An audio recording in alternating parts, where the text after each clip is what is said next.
Hello student, आज हम tense के बारे में, प्रेजेंट इंडेफिनिट टेंस के बारे में बताएंगे। रूल नंबर दूसरा, ध्यान दीजिएगा। रूल नंबर दूसरे में देखिए क्या लिखेंगे मेरे प्यारे बच्चे। यदि वाक्य नेगेटिव सेंटेंस का है तो, ठीक है ना। इस तरह रूल नंबर दूसरा है। सूत्र क्या लिखेंगे, ध्यान दीजिएगा। सबसे पहले क्या लिखेंगे, कर्ता को सब्जेक्ट जिसे कहते हैं। उसके बाद क्या लिखेंगे, डज डू लिखेंगे, प्लस क्या लिखेंगे, नॉट लिखेंगे, प्लस CMB के साथ फर्स्ट फॉर्म लिखेंगे, ठीक है ना। प्लस ऑब्जेक्ट लिखेंगे, प्लस क्या लिखेंगे, ETC, ठीक ना। कोई दिक्कत नहीं है। यानी प्रेजेंट इंडेफिनिट टेंस का दूसरा रूल, यदि वाक्य निगेटिव सेंटेंस का है तो। निगेटिव को हिंदी में क्या कहते हैं, नकारात्मक कहते हैं। सेंटेंस को हिंदी में क्या कहते हैं, वाक्य कहते हैं। उसके बाद लिखेंगे subject, does do, not, MB, first form, object, TTC, ठीक है ना। सब्जेक्ट को हिंदी में क्या कहते हैं, कर्ता। डज डू को क्या कहते हैं, सहायक क्रिया। नॉट को नेगेटिव कहा जाता है। MB को मेन वर्ब कहा जाता है, मेन वर्ब के साथ फर्स्ट फॉर्म जोड़ेंगे। ऑब्जेक्ट को कर्म कहते हैं, ETC का मतलब इत्यादि। समझ आ गया। एक बार फिर रिपीट करते हैं। कर्ता को, सब्जेक्ट को कर्ता कहते हैं, डज डू को सहायक क्रिया, नॉट को नेगेटिव कहते हैं, MB को मेन वर्ब के साथ फर्स्ट फॉर्म जोड़ा जाता है, ऑब्जेक्ट को कर्म कहते हैं, इसको ETC कहते हैं, ठीक है ना। इसका एग्जाम्पल देख लीजिए एक बार। एग्जाम्पल कैसा होता है, ध्यान दीजिएगा। जैसे मान लीजिए वह एक सेव नहीं खाता है, नहीं खाता है। मैं कानपुर नहीं जाता हूँ, ठीक है ना। यानी आप टेंस सेंटेंस वाक्य कोई बोल दिया कि वह एक सेव नहीं खाता है, कौन सा टेंस है, तो वाक्य के अंत में जाइए, क्या लिखा गया, ता है, तो कौन सा टेंस होगा, प्रेजेंट इंडेफिनिट टेंस होगा।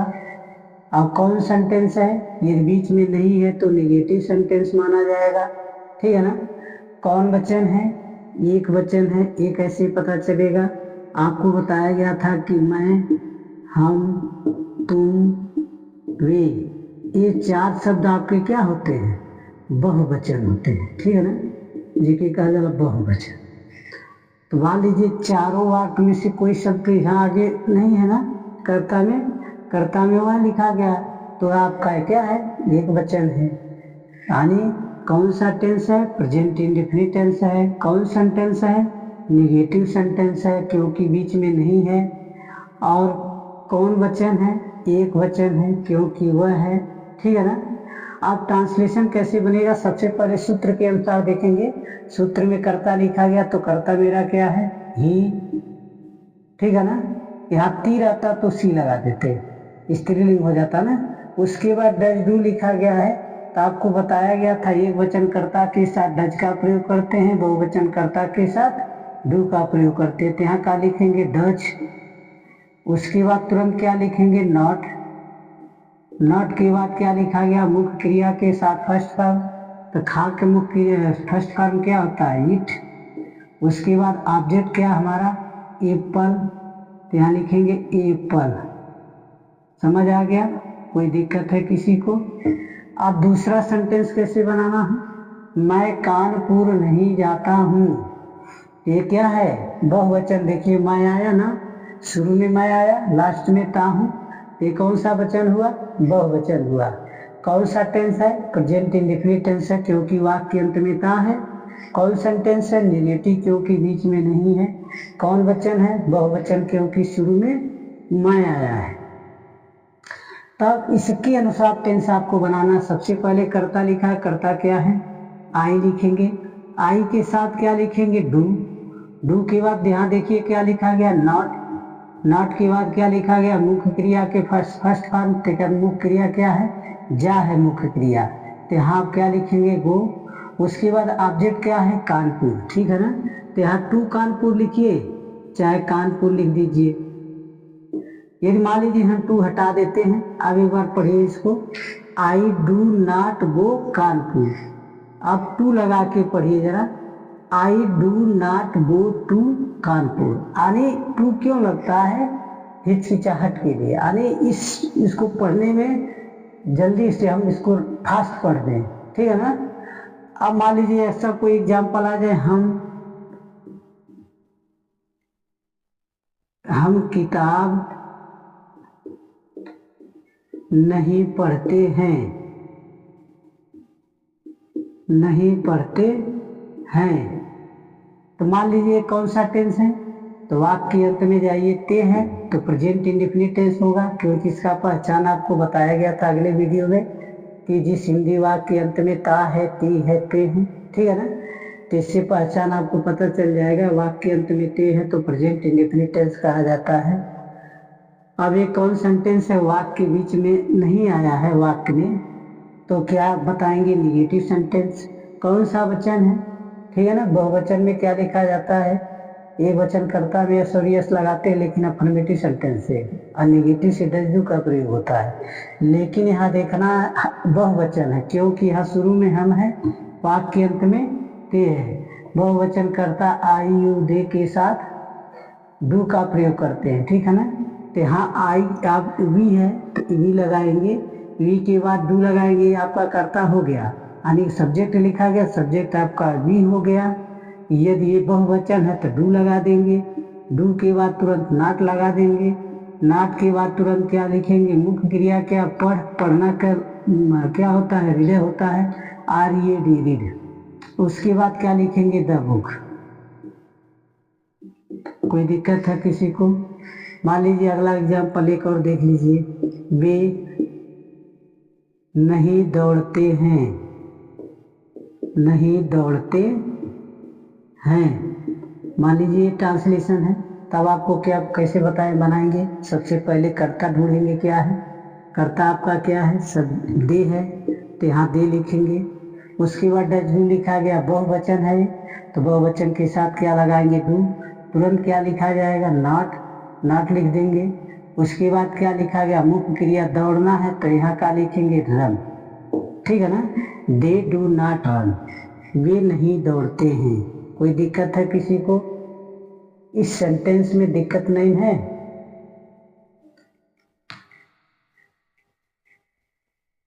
अब रूल नंबर 3 देखेंगे मेरे प्यारे स्टूडेंट, ध्यान देंगे।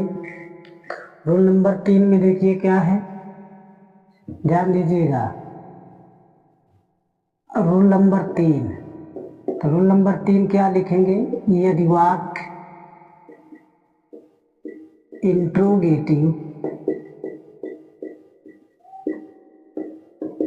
इंट्रोगेटिव सेंटेंस का है तो इस तरह आपको लिखना है, इंट्रोगेटिव सेंटेंस का है तो यहाँ क्या लिखेंगे, सबसे पहले यहाँ क्या लिखेंगे, डज, फिर डू लिखेंगे, प्लस क्या लिखेंगे, सब्जेक्ट, सब्जेक्ट के बाद क्या लिखेंगे, एमबी के साथ फर्स्ट फॉर्म के साथ क्या लिखेंगे, ध्यान दीजिएगा, प्लस ऑब्जेक्ट लिखेंगे, प्लस क्या लिखेंगे, ETC। समझ आया, क्या लिखे हैं, does do subject MB first form object ETC। कोई दिक्कत है।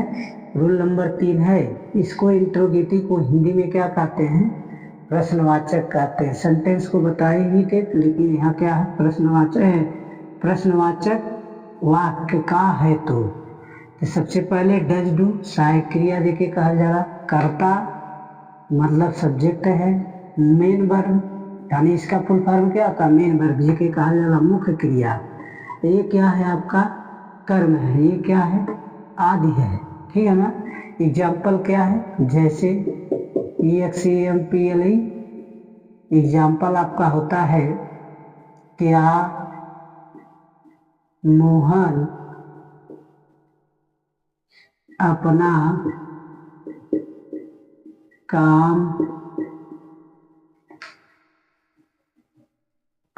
काम करता है।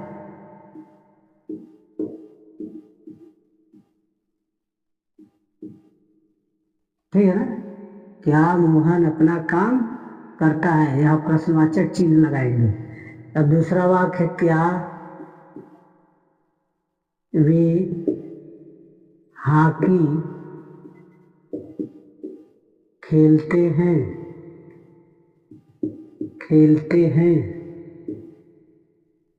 ठीक है ना। मान लीजिए अब ऐसा वाक्य कोई बोल दिया, क्या मोहन अपना काम करता है, पूछ लिया कौन सा टेंस है, तो आप क्या बताएंगे, वाक्य के अंत में जाएंगे, क्या लिखा गया, यदि का लिखा गया तो प्रेजेंट इंडेफिनिट टेंस कहा जाएगा, शुरू में क्या है तो इंट्रोगेटिव सेंटेंस कहा जाएगा। अब कौन सा वचन है, मोहन आपका एक वचन होता है, नाम जो भी नाम होता है एक वचन होता है, लिखा जाता है ना एक वचन में ही सीट के साथ। ठीक है ना, सहायक क्रिया डू डच का प्रयोग करते हैं, बहुवचन करता IVU दे के साथ डू का प्रयोग करते हैं। ठीक है, नेगेटिव सेंटेंस से तो पता चल गया ये कौन सा टेंस है, प्रेजेंट इंडेफिनिट टेंस है, क्योंकि वाक्य के अंत में का है। कौन सेंटेंस है, इंट्रोगेटिव, क्योंकि शुरू में क्या है। कौन वचन है, एक वचन है, क्योंकि क्या है, मोहन नाम जो होता है आपका एक वचन होता है। अब यहाँ ट्रांसलेशन कैसे बनाएंगे, सबसे पहले क्या लिखा गया, डज डू लिखा गया है, तो यहाँ मान लीजिए डज हम लगा दिए, डज, तो क्या की मीनिंग और का की मीनिंग समाप्त हो गई, क्या बचा, मोहन अपना काम कर। ठीक है ना, तो करता क्या आपका मोहन, MOHAN मोहन, उसके बाद मुख्य क्रिया क्या है, कर, तो यहाँ करना किस में से होगा, डू। ठीक है ना, उसके बाद क्या लिखेंगे, अपना काम, तो यहाँ क्या लिखेंगे, हिज वर्क।